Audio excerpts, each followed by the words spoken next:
Hello, people. Hello. 1302. On our way to see Dunkirk. Dunkirk Today. So heading out there. Figured we'd talk about some Game of Thrones. Well, we just finished watching the third episode of the season. So, and yeah, what have your thoughts been on the season so far? this season has Can't see you there. gone strongly. It's on a good pace, and it's no bullshit. And I like the productivity of how the season's been going, and no fluff pieces. So yeah, I think they're really making a good headway with the towards the end of the show. Yeah. So it's been really, each episode's been really fucking good. It has. So, There's been a lot happening in each episode. yeah. If you haven't seen episode 3, stop watching and go watch it. Keep watching. But had Lady Olenna die in the last episode. Yeah. Kind of sad to see Her go. Diana, what's her face, go. I don't remember her last name, but she was a good character. Yeah, very finally good admitted to having killed Joffrey, like explicitly. We knew it before because of what she told Marjorie, Yeah, but now she explicitly said it. Mm-hmm. Which that was just satisfying in and of itself. Yes, it was. Especially in the middle of her own death, she took the victory away from Jamie. Yeah. So, and then you have Daenerys being a little twat. She kind of was. And Jon Snow being headstrong. So that's good. Sansa being stupid. Yeah, Sansa. So you got all that, but it was. It's going good so far. I'm excited for the next episode. We only have 4 left. 4 left. It's all about what. Well, 6 and 7, but 6 Yeah. depending on where they go with it and see what's going to happen. Yeah, I think About this year's going to be like. I think this year's going to be a lot like last year. Something big will happen in episode 6, and something big will happen in episode 7. Yeah, it will. It won't be something like the old seasons, like big episode in episode 6 or 9. And then recovery for 7. And then recovery, it won't be like that. Or recovery for 10 now this year. Yeah. So, but that'll be good. They've got a lot to do in 4 episodes, so it'll be interesting to see where they take it. If they do go the route like you're thinking of the battle with the White Walkers, or if they do kind of a Forging split. Dragonglass, and well, that's the thing. The North with the White Walkers, and then Westeros taking on Castle Rock. Yeah. You know, like we talked about, and kind of getting that Yeah. going. It'll be interesting to see how they do that. Yeah. So, but yeah, what are your thoughts on Dunkirk briefly? Well, I've recently. Expectations. Well, my expectations are different now because this how I learned it. It's one of Christopher Nolan's shortest runtime movies, so It's like hour and an 46 minutes.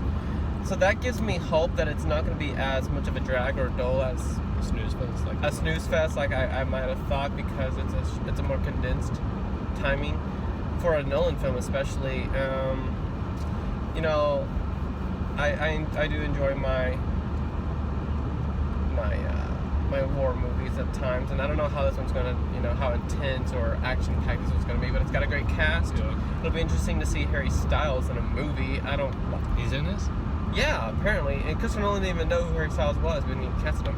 He just casted him, and so That's weird. I mean, you got some good actors, Cillian Murphy and Kenneth Branagh and Tom Hardy and people. Michael Caine makes an appearance too. Michael Caine makes a voice appearance. That would be interesting. And so I'm excited about that, but I'm not the biggest. I like Nolan as a filmmaker. I just don't care for his movies all that much. But I'm sure this will be really good, and hopefully, like I said, it just won't be a snooze fest. But I don't think it will be now. As we know, I'm a big fan of Nolan's stuff. I enjoy his movies. I liked it. I love Inception. I love Interstellar. I know a lot of people thought it was a snooze fest. I absolutely loved it. I thought it was an excellently made picture. And I've never slept through it. It's a long movie, and it's one of the few movies I don't think I've ever slept through. But I am excited for it. I love historical war movies like this, or just even World War II movies in general. Fury, Love that movie. Fury is fucking great. I do think since it is World War II, I think it's going to be a little bit more action-packed, at least parts of it, than some of his normal stuff like Interstellar and This one looks more Inception. like this is but his first directed war movie. Is it? So yeah, I believe so. So this will be, you know, Interesting. unlike Prestige and Incel and all that, this will have more violence. Of course, there could still be. I've heard that part of the movie, or I think it's broken up into 3 parts from what I read. At least part of it, if not all, part of all 3 of them, is about the lead up to the Battle of Dunkirk. So it could still be a lot of talking, but I think it'll be dialogue is expected. Yeah, it is Christopher Nolan. I'm assuming he wrote it. Him and his brother Jonathan probably. Yeah.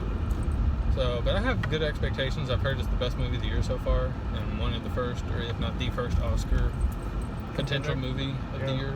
So I'm excited for it. But we'll see. We'll see. What is this? July? Yeah. Could be an Oscar contender. We'll see. Happened before. Grand Budapest Hotel is the main one that comes to mind. It was like a March release. It was a March release. And I'm amazed I got that. Yeah, And me too.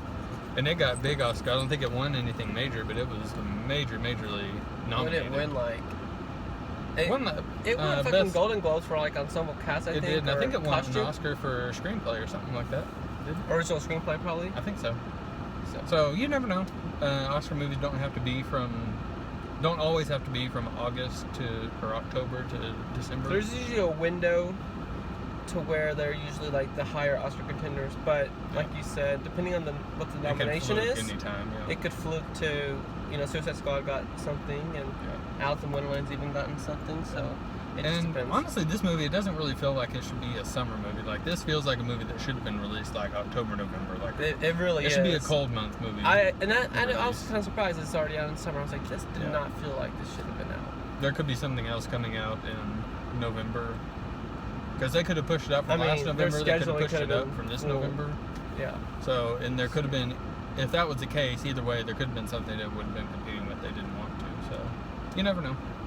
It's all sorts of reasons. So, yeah. Check us out for the review of what we think of Dunkirk, and we'll see you later. Yeah. Hello, everybody. Hello, we're back. Yes. So, we saw Dunkirk. Yes, we did. Why don't we go with the negative thoughts on it first? And then sure we'll you go might have on some my negative thoughts. Go. God, I'm the Just fucking negative talk. one here. Come here. All right, Dunkirk was. Just get on with it, I Jesus. don't know how to begin. It was okay. It had some good acting, good action shot sequences, good camera work. The music was all right. Camera work and music was really good. All the technical aspects, basically. Yeah, was really you good. can tell it's a Nolan film. Being that it's a historical, dramatic war movie. Like I pointed out, there's not much room for him to do anything creative with the writing. It's just kind of like plain Jane. So it takes away, I think, from some, you know, in comparison to his other films, the creativity and the interesting layers of his motion pictures, because it's just a war movie. It's based on a true story, so it's like, not a lot you can do with it. So it's really cut and dry, plain. And but no, Kenneth Branagh, Tom Hardy, and all of them were really good. I just thought the movie was slow, even for less than 2 hours. It felt like 2 hours or something. I don't know. Okay. But meh. So, the unbiased version of that. Just kidding. You're not.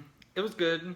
It was a little long and drawn out. Not necessarily long and drawn out. That's, I think, incorrect. It felt like,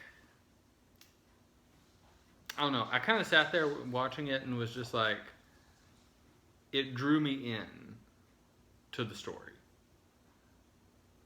Don't look at me like that. I don't understand.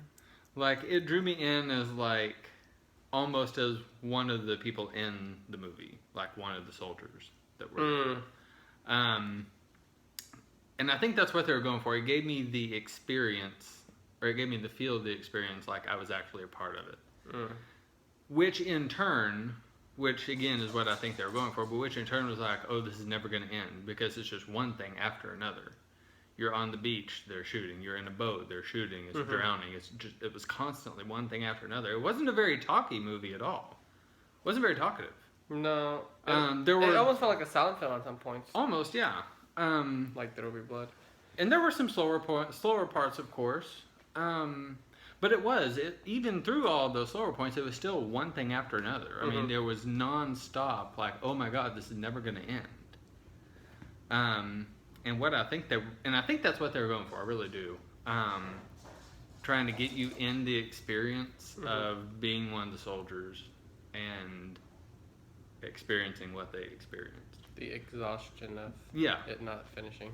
Yeah. Yeah. That makes sense. And then a very sudden finish, which it did. So assuming that's what they were going for, that's what I got out of it. I think they did a very good job of that.